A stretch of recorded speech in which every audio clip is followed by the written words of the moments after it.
By 1994, drug courts could be found in a handful of states.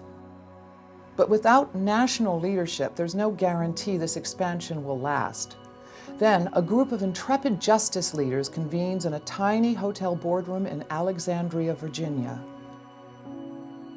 They've come from all over the country, communities large and small, brought together by a singular purpose: create a national organization to lead the growing drug court movement.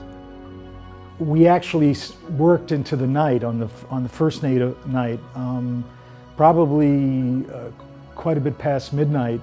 By Sunday morning, the National Association of Drug Court Professionals is born.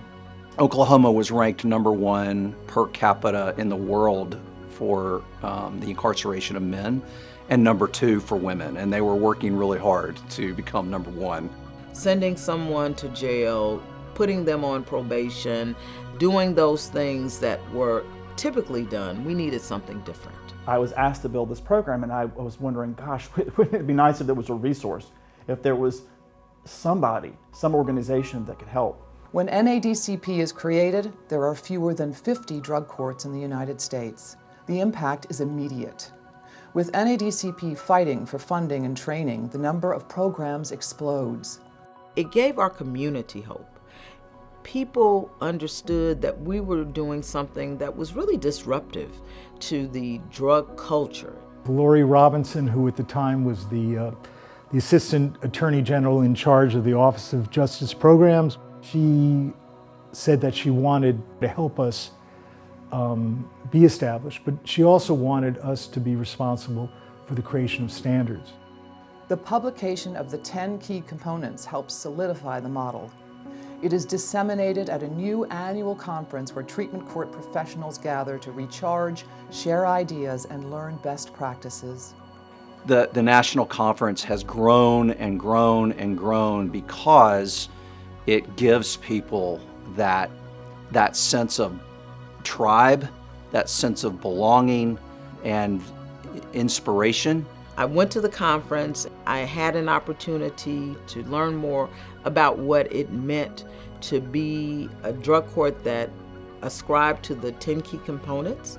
There's no other place where you find that number of extraordinary people who are from such different backgrounds.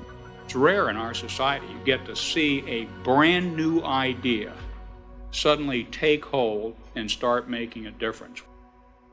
In 1997, NADCP partners with the White House Office of National Drug Control Policy to create a new division focused exclusively on training and research. The National Drug Court Institute would go on to train 250,000 justice and treatment professionals.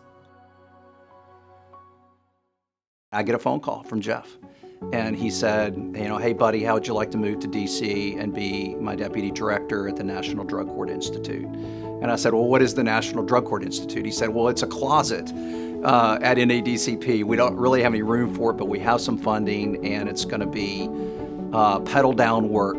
We traveled between 30 and 40 weeks a year, all across the country, training as many drug court professionals as we possibly could, and I loved every minute of it. You needed some type of guidance that was in addition to the 10 key components to make sure there was a level of fidelity in the drug courts because they were popping up so quickly.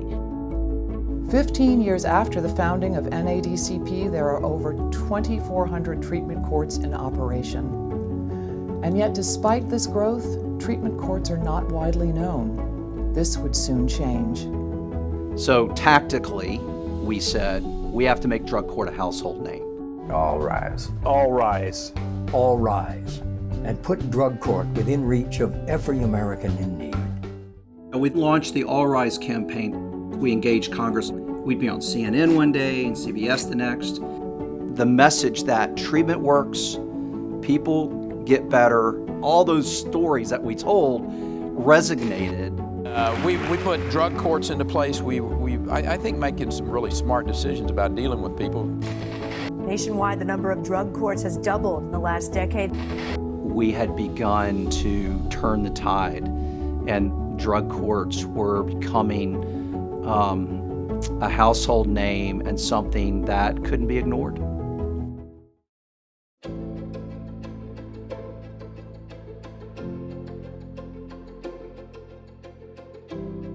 NADCP is the only organization that represents individuals at every intersect point in the justice system.